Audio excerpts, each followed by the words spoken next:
Hello and welcome back to Game Vitamins. My name is Nick, and in today's video, we're talking about Outlaws of Thunder Junction. Yes, I should have probably grabbed a cowboy hat for this video, but I don't have one living in the Northeast. So, yeah, we're going to have to forego that. But regardless, we are going to be talking about a hats set, such as cowboy hats, after the fedoras, because I loved Karlov Manor 16 months later. Now, I want to talk about this set because I think it is probably one of the biggest sleeper sets that is currently out. And I think people are starting to catch on, but I figured we could just chit chat a little bit about the set, what I've been doing with it, and kind of where I see it going, as well as just kind of like the general market activity around Outlaws. So, without further ado, let's dive into some of the numbers just so we can get an idea of what's going on in terms of value within these boxes. So as you guys know, unless you're new here, I have been breaking down a lot of product over the last year to get singles, sell it online, and one of the best EVs currently, meaning expected values out of a box, is Outlaws of Thunder Junction. So we're sitting around a $225 value within the boxes, and that is without a sift floor. And what I mean by that is essentially just at 25 cents and up, it's only accounting for those cards. 0 and up are all the cards. So when you enact a quarter sift point, it drops to about 188, I believe it was. So still very strong, and there's still a lot of good sellable cards in that like 10 to 25 cent range, considering I usually look at cards in that range to sell. I usually bulk out anything below 10 cents. The rest goes on TCGPlayer. So there's definitely some value that's been within Outlaws, and I want to talk a little bit about why and also where I see the set going long term. Now, I think that in general, a lot of the recent value bump to Outlaws has come from the standard rotation. Let me clear my throat. Could you hear that? I don't know, but I could. So, since standard rotated, I've noticed a lot of Outlaws of Thunder Junction cards going through the inventory.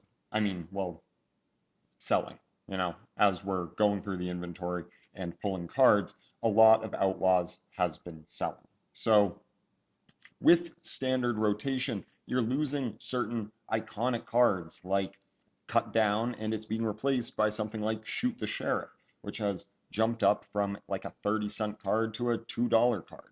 And you've had really consistent growth in some of the rares, like just rare pulls that you would get within Outlaws. Now, this set also had a lot of different, would you call it SKUs, or would you just call it like there's a lot of like subsets within the set? We had Plain Outlaws of Thunder Junction, we had Commander, we had Breaking News, we had the Big Score, and we had a special guest. So a lot of cards within all of that were printed. I mean, without a doubt, there was just a lot moving within that whole realm of Outlaws. So I think that this has probably been one of the biggest drivers of value in these boxes as of late, just considering that as things are starting to adjust and people are starting to find new combos and things that will work and be supported within standard moving forward, which still seems to be, the main driver of card value.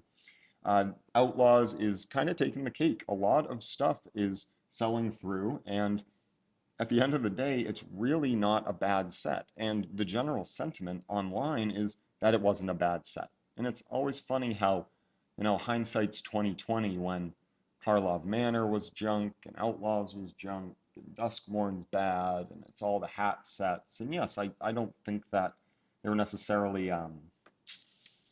helping themselves with the sets in 2024.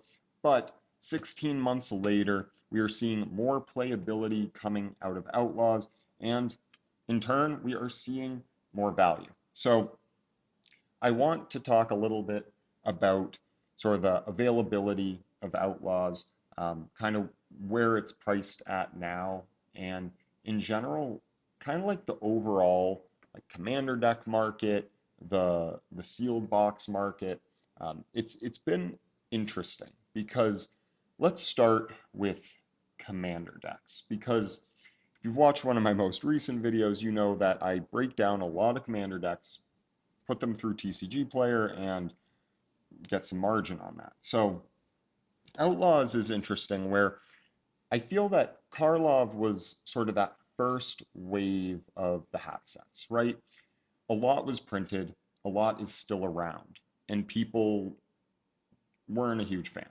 So with Outlaws, I don't know if they just decided, we're not going to reprint this as much as we did with Karlov because of the overall performance. But I have seen through distribution that Bloomborough has done another round, Duskborn has done another round, Karlov has been abundantly available. But Outlaws, nothing, nothing on Outlaws right now. That's not to say it won't come out. It very well could, especially with the way some of the prices of the commander decks are going. It always seems like they hit a reprint rate when everything is skyrocketing.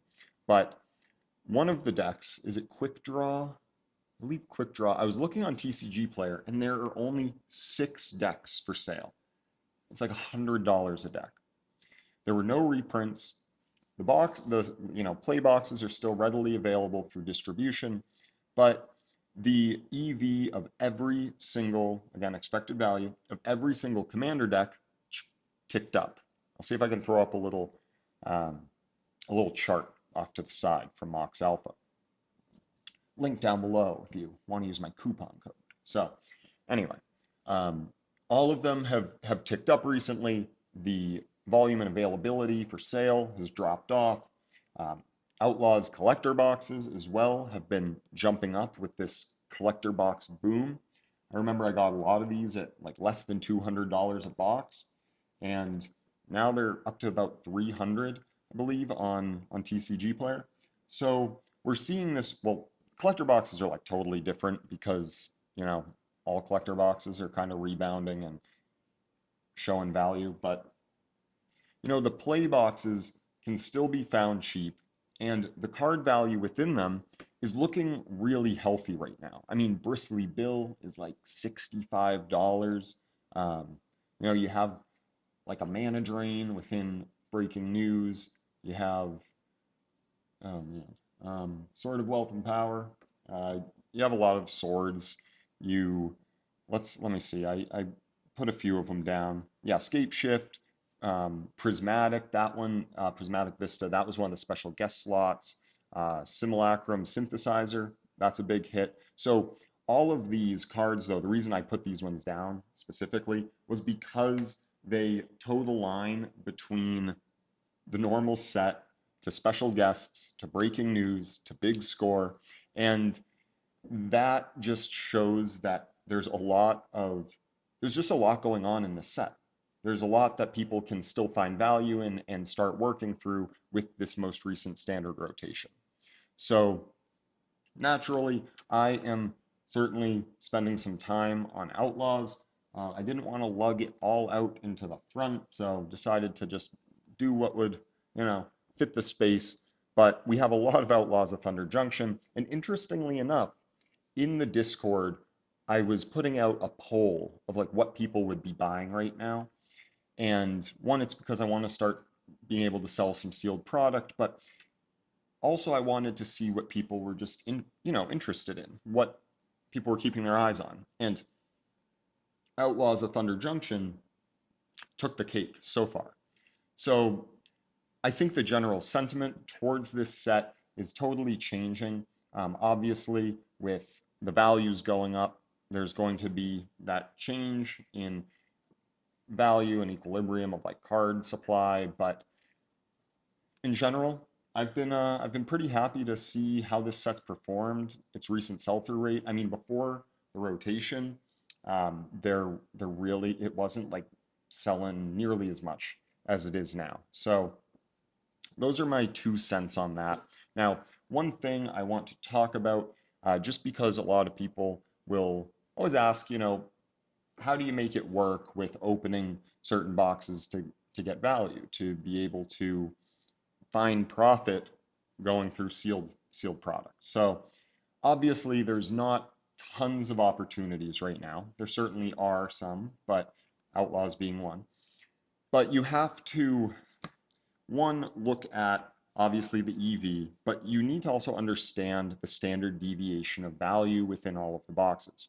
Now, interestingly enough, even though Outlaws has actually had the highest value for some time, the standard deviation prior to the standard rotation was sitting in like the 40-45% range, meaning that there could be up to like a 45% swing. Say you had $100 of value. There was a chance that you could get 145 or 55 in a box. So that's the deviation of potential value. So that means I could open up, if I bought 3 of these, I could open up one and it could be, well, again, I'm just using easy numbers here. That's not the actual numbers, but like 55, one could be 100, one could be 145. So in that situation, you needed to open a very large amount of Outlaws in order for it to make sense. Now, since then, since the cards have become more playable, the deviations dropped to about 35%.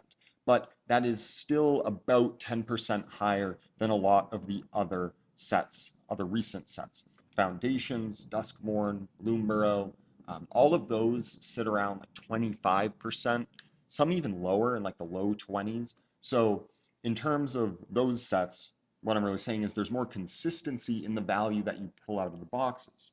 You get a lot of bulk with Outlaws, and you might not get all the hits. But the whole thing is that if you use the law of large numbers and you have 100 boxes to open up, I know that's unreasonable, but for most, but in general, it's like if you were to open this up, you don't just buy a box, 2 boxes, 3 boxes and expect to make money. You need a very large amount of product in order to see that average, have it get closer to the average.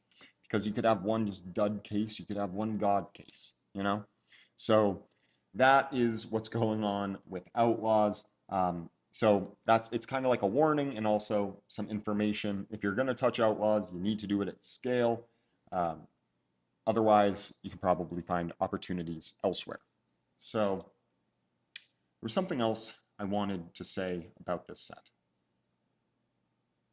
Oh, no, it wasn't about the set. It was just about pricing. I talked about it in my last video. There were some questions, but when I am gauging EV, I'm going off of market price. And in general, I sell on direct. So the direct markup on most cards that aren't like bulk cards is about 20%. So I usually mark up about 20% over marketplace and sell through at that price point. Now, sometimes if things aren't selling, I will adjust that down to like say 15 or 10 just to like flush through certain cards depending on how much is sitting around and what I need to sort of free up space for.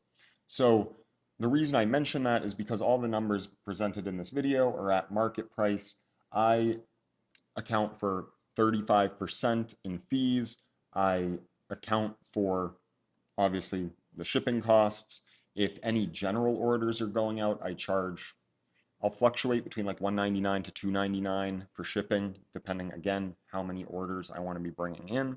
And it moves. So I just want you guys to know that I do account for all of those expenses, and we're not like breaking through all these boxes and breaking down all the numbers in this video, but if you want to see a video like that, feel free to go to my channel. I've done that for several other sets, and you can see how I look at it, how I calculate it, and it'll give a better picture on the numbers. So I just wanted to put that out there so people kind of know where I'm coming from when I talk about potential profitability, because some people might look at, say, a $185 or 86 or whatever I said EV, take out the fees and find that it gets pretty darn thin in terms of margins. But I account for extra margin through direct sales. That is taken into account with the increased fees. all of it is taken into account. I'm not overlooking any of that. So yeah, it's all covered. So that's it for today. I just wanted to talk about Outlaws while I had some of these boxes lying around before we absolutely tear through it. So by the time you see this video, I'll probably have a lot of Outlaws uploaded. But thank you all for watching. We will catch you in the next one.